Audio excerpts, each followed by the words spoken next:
Hello ladies and gentlemen, this is Rei-Lin here with another Armored Warfare Premium Tank review. Today it's the Tier 3 LAV-150-90.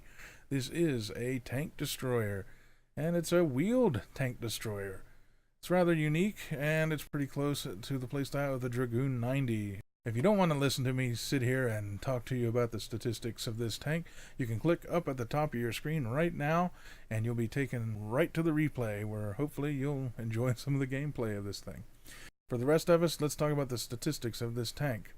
I'm going to use the stats on the LAV-150-90 Merc Edition only because my crew on the Merc tank was already maxed out at level 5, and thus I had all the skills and all of the boosts that they offer, whereas my normal LAV-150-90 does not have a maxed out crew. Just so you can see what you have to look forward to as far as statistics go. Before we do that, we might as well look over here at the cost. This thing, you can purchase it in the dealer tree under Sophie's for 925 gold. We hit purchase gold, we can check out how much that'll run you. Looks like $5 for 1,000 gold, and you'll have some gold left over, basically. So, damage, 292 damage per shell. It's not too bad. It's got 175 millimeters of penetration with its heat rounds. That's what I have loaded here. If you were to switch it up and use the armor-piercing rounds, the damage would go down to 240, but the penetration would go up to 199. But 175 is generally enough to punch through the fronts of almost anything at Tier 2, Tier 3, and Tier 4. But after that, if you run into any Tier 5s, you're going to need to get to the sides and rears of pretty much any main battle tank that you come across. But other than main battle tanks, any other tank that you're firing at, 175 millimeters is more than enough to go right through them. The damage per minute, 3,898, almost 3,900 damage per minute. That's very good, and you'll see why when we get to talking about the gun. The hit points, 825, that's about Tier 4-ish in some cases, main battle tank health, but just looking at the armor, you can tell that you're going to need every last bit of that health with 7, 59, and 47 millimeters of armor on the hull, and 7, 6, and 18 on the turret. So that means the sides, right here where the big red skull is your strongest armor on this thing. But don't expect to be bouncing anything. There are no real angles that are going to bounce shots, unless it's just a freaky, weird autocannon shooting you maybe in the turret here as you back over a hill. You might get lucky, but don't count on it. The armor is not going to save you, even though it has pretty good modifiers for both the hull and the turret. It's just not going to work. Max speed is 88.2 kilometers an hour, so this thing is very, very fast for scooting around the battlefield, and it only takes it 3.75 seconds to get to 32 kilometers an hour. That is extreme speed here. Of course, it is American, so we definitely like the speed demon part of our lives, that's for sure, and it shows here in this thing. It does have very good camouflage. Most tank destroyers do at 0.25 across the board for all terrain. And it has 442 meters of view range. That's barely more than a few of the main battle tanks at this tier. So unfortunately, you're still going to be sitting in the back, sitting in a bush, up on a hill, hopefully overlooking the battlefield. But you're going to need light tanks and AFVs to spot for you. If you're self-spotting and you fire, you're probably going to get caught. And if you get caught, that 825 health is going to vanish nearly instantaneously. However, since you have nearly 3,900 damage per minute, the gun is where this thing excels, as do most tank destroyers. With 10 degrees of gun depression, this thing can practically sit on the backside of a hill and shoot over and down the other side of it. But unfortunately, that's only over the front and maybe a little bit over the sides, because if you turn the turret all the way to the ass end of this thing, you're down to 3 degrees of gun depression. So if you're running away and somebody is coming up over a hill after you, don't be turning your turret around. You're just not going to be able to get the gun anywhere down close enough to shoot them. The turret traverse is pretty speedy at 35 degrees per second. That's not overly fast, but it's definitely not slow. The reload time is very fast, 4.5 seconds. I really wish that was more like 4 seconds, but 4.5, that'll definitely work. Accuracy, 0.09. That is very, very good. You're going to hit most of your shots from very far away, which is where this tank needs to be sitting anyway, and the targeting time is just over 2 seconds, which is very fast. All in all, the tank destroyers in Armored Warfare have very good guns, but this one is especially nice just because of the gun depression. Most tank destroyers from here on up get really bad gun depression. I think the next best is 6 degrees, so you can imagine what kind of a switch you're going to have to make going from this kind of gun depression to something like 6 degrees or even less than that. So, statistically, that is what this thing can do.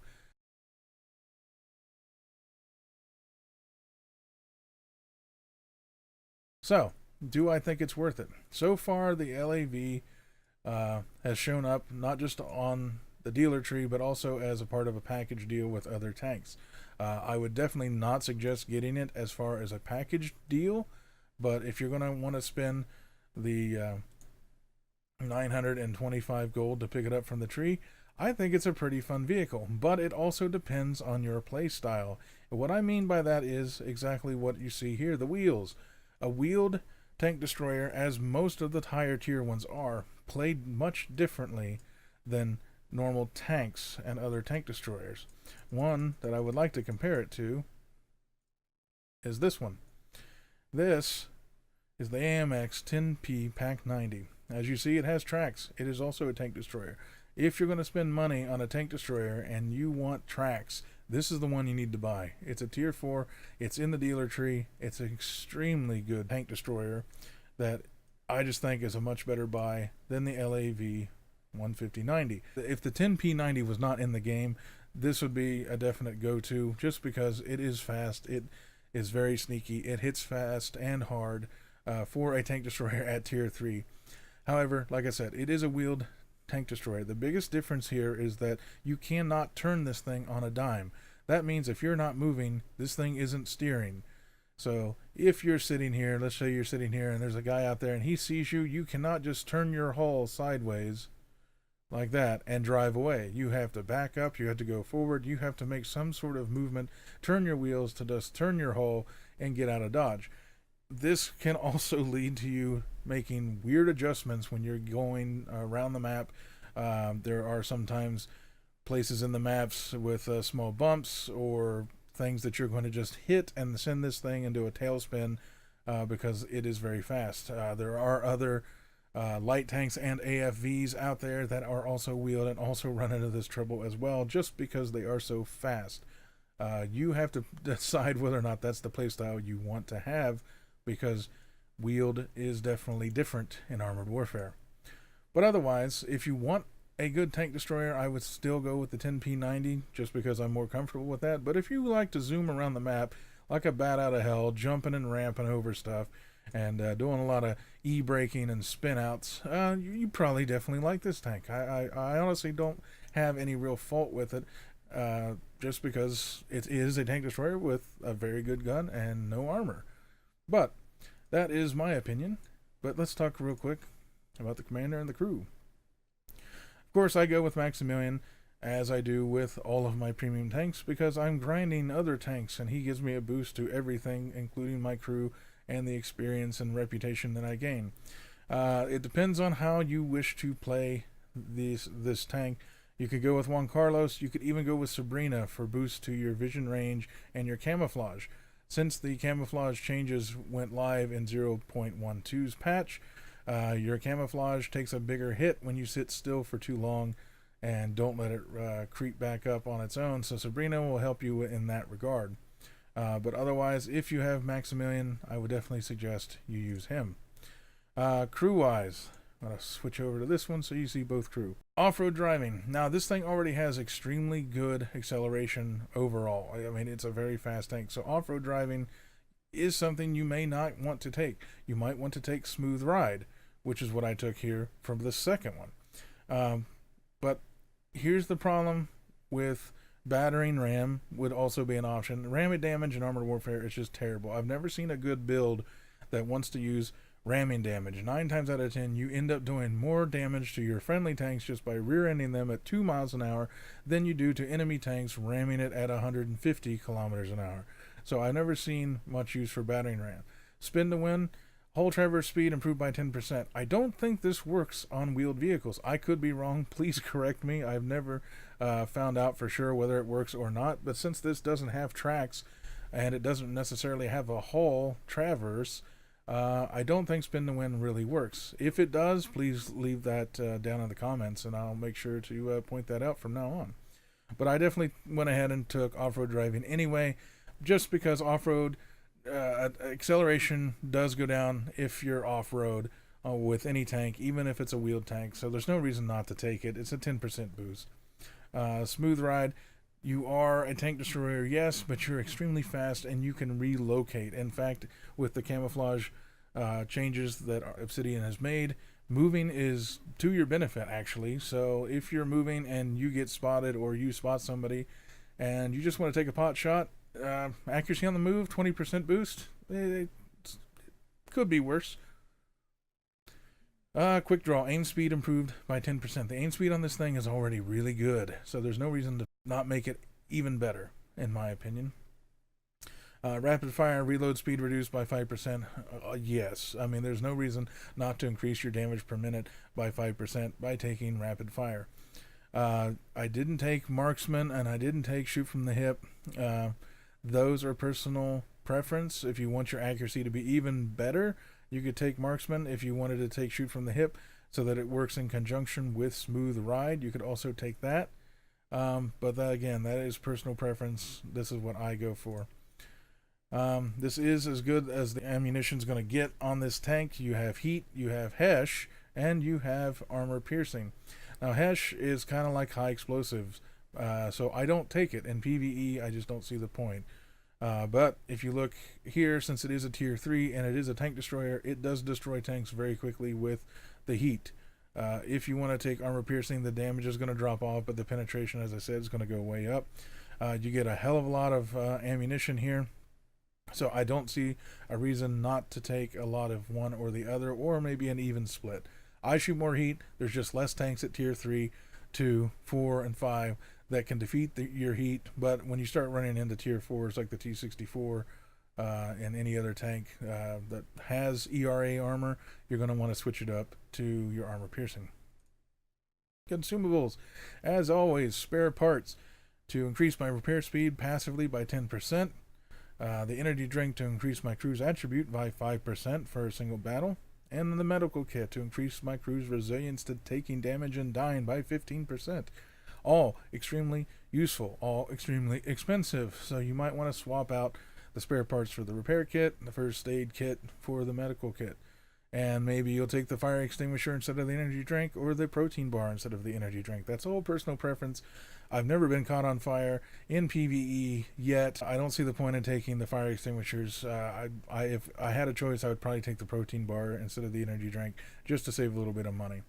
If you're going to play any kind of PvE, of course, low, mid, high tier field maintenance kits restores 20% of your health and all of your ammunition. This thing fires very fast. If you get into a long battle, you're going to run out of ammunition, or you're going to come damn close. So I would definitely suggest that you always take your field maintenance kits just to give you some health back. This thing doesn't have a lot of health. It can't take more than a couple of hits before it dies, but this will save your ass more than you might think it will.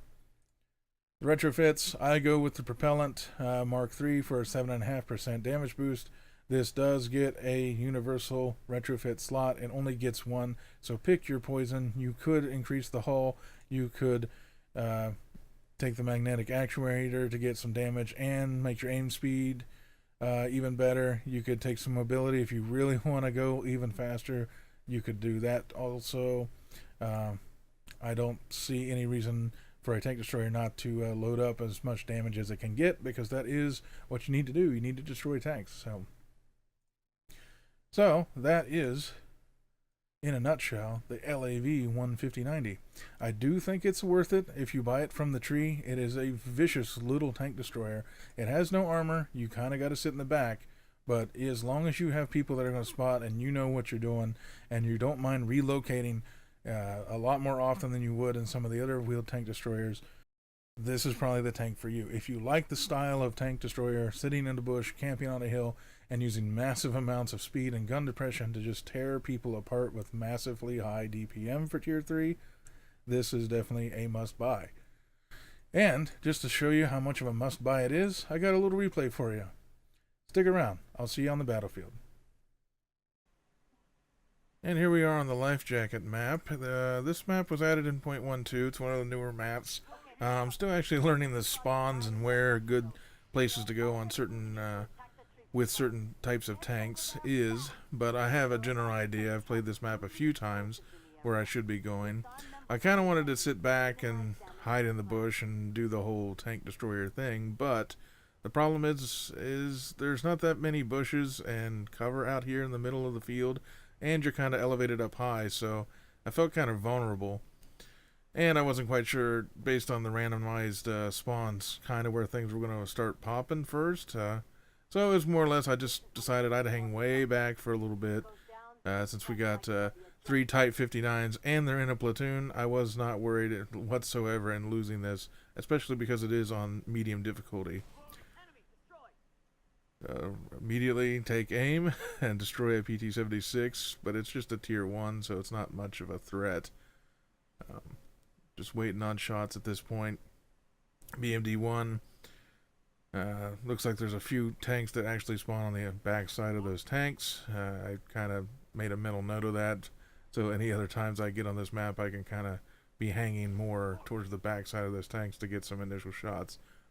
But it's kind of obvious that these guys in the Type 59s have done this map before. They're already up to 2 kills for their platoon. They're going to end up with a lot more by the end of this match.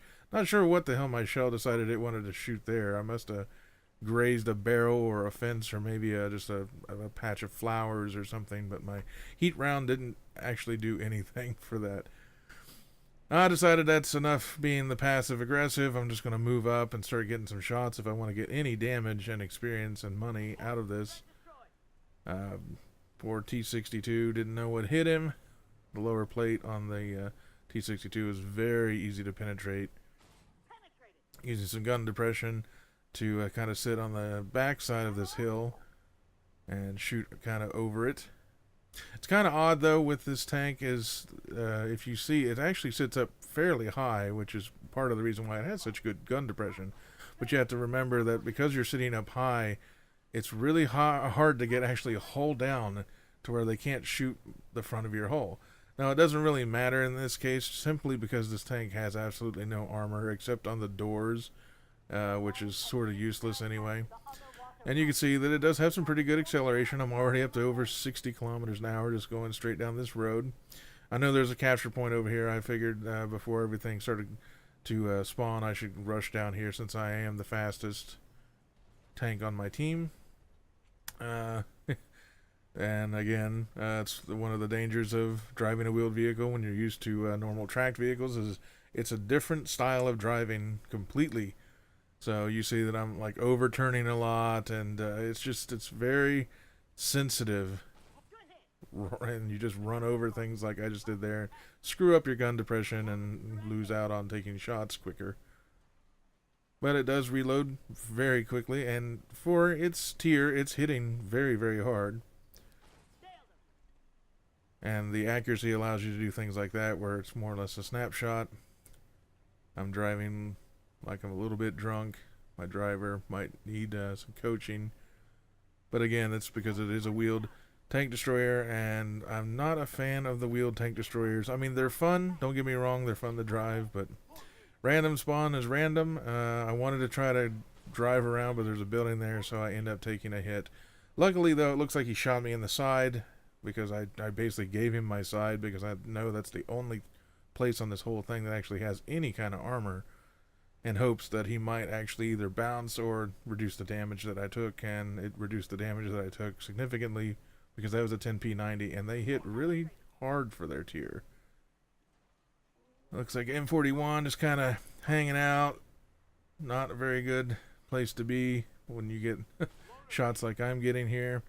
That was a really bad shot. I shot really late. I was just hoping maybe he would stop moving or back into my shot, which was not the case.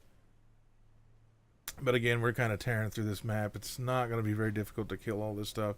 We've already cleared out everything, I think, that's going to spawn. You see how the tank kind of skidded off to one side when I hit some of that rubble. That's one of the big things you have to remember with these wheeled tank destroyers and wheeled light tanks and wheeled AFEs. Any little changes in the terrain, anything that you run over, whether it's rocks or a car or a beam or some wood, can send this thing spiraling out of control, especially if you're going really fast. And considering that most of the wheeled vehicles in the game can go very fast, even faster than this thing, it can happen an awful lot. But you can see that the advantage you get, there is no hull traverse, but you have more or less like a turning radius. Just by cutting the wheels right there, you saw I just did a quick donut. So you can turn much quicker than a tank with treads, but unfortunately you have to learn some discipline while driving it, or else you're just going to be doing donuts in front of your enemies, giving them really easy shots. Well, for this last part, I'm used to playing this map with main battle tanks, so I knew that tanks spawned over here. I just wasn't sure exactly where I should be sitting to where I wouldn't immediately get destroyed if they spawn 2 or 3 at a time, because while I am pretty good on the damage and the reload, I don't have the armor to weather any kind of storm, and I definitely don't have the health. So, trying to think of where I should go. I'm still undecided, so I decide, well, at the very least there's a wall here, and I can maybe duck behind that wall if things start getting a little too hot to handle. One thing I didn't mention in the garage, but I'll mention right here, if you look down there to the left, right there where it says mouse 3 and G, this thing does get 1 smoke grenade. So if I was to get spotted, I could get out of trouble 1 time with the smoke grenade. So that's something you want to keep in mind. Most tank destroyers do get a smoke grenade. Aha, random spawns. This is where they seem to going to be spawning on this map. But if you catch them early enough, they don't even have time to react again. But I didn't realize, oh great, another one. Well, he's going to react at this point. So I try to put some cover in there. I completely whiff a shot because he's sitting there actually wiggling. But my teammates take him out because Type 59s are very, very good. I'm contemplating whether I should shoot through anything in front of me, even though I think the shells will penetrate. It's heat, and the last few times that I've tried to shoot through things with my heat shells, that didn't work out so well. Poor T-92, he spawned in the wrong place at the wrong time, up on a tank, and it did him absolutely no good. So there's still something to be worked out as far as the spawns go. They may not be spawning on top of players as much as they used to, but they're definitely spawning on top of each other like this. And then that, of course, leads me to getting in trouble, and I end up getting shot by this M41 just because he actually spawned and shoved a tank into my reverse lane there, so I couldn't actually move. But believe it or not, this is actually all there is. I think there's one more tank. Yeah, there's one more M41 that decided out here by his lonesome he would take on the enemy team, which is us. He was sorely mistaken. And one other thing I'll mention too, since I think that is the last tank that is going to spawn, and now we just get to drive around for a minute and a half, is that the new skill that all tank destroyers got in patch 0.12, you can see right there it says mouse 3. It is blacked out right now. You can only use it if you stop moving, and what it does essentially is it puts a suppressor on your shots. What this does is it lowers the penalty you suffer for firing without moving. Now, if you see my camouflage down there in the very bottom, right to the right of my kilometers per hour, that will be full, and as soon as I shoot, it's going to drop all the way down to pretty much 0. What the active skill there will do is prevent that from happening by a large margin, so I don't lose nearly the amount of camo I would if that wasn't active. The downside is you cannot move while it's active, and if you don't find a target within 6 seconds, it cancels it out completely and starts a 1-minute cooldown. You have a maximum of 3 shots you can take while in that state. As long as you don't move and as long as you fire within 6 seconds, you will stay in that state for 3 shots maximum. In my opinion, I think it sucks. As you see, I didn't even bother to use it. There's just I don't see the usefulness in it. I generally just only use it at the whim when I look down and remember I even have it. So I got to get used to it. You might have to as well. And that is the victory for our team. And now we get back into the garage here. I didn't get too much here. I got a teamwork because no one died. I actually ended up doing the most damage just because I happened to be where the spawns were and could put a few shots in before everybody else could react. Made okay money for the tier 3s. You don't make as much, but 81k, 7,500 experience. And remember, though, this was a 3 times weekend, so it's a little bit more than normal. However, like I mentioned before, I think this tank is extremely good for tier 3. The only downside I have about the whole thing is the fact that at tier 4 you get the 10p90, which I think is a much better tank destroyer. It's not as fast, it's not quite as stealthy, but it does almost double the damage per shot and does it even faster than this thing, if you can believe that.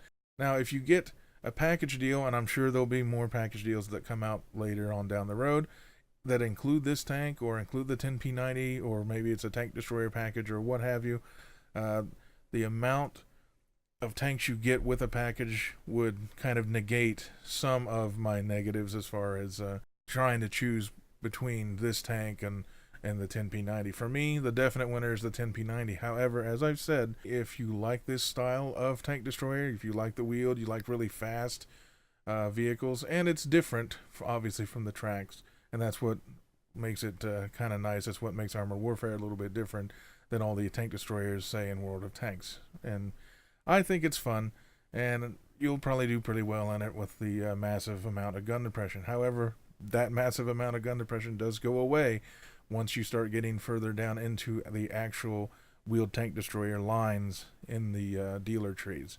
So just keep that in mind if you go ahead and buy this. And that is everything I got for you in this video. I hope you enjoyed it. If you did, please press that like button down below. It really helps me out.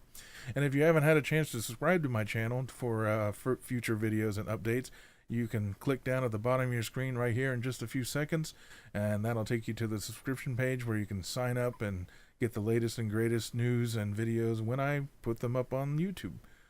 And that is the end of this video, guys. I appreciate you watching. Take care, and I'll catch you next time.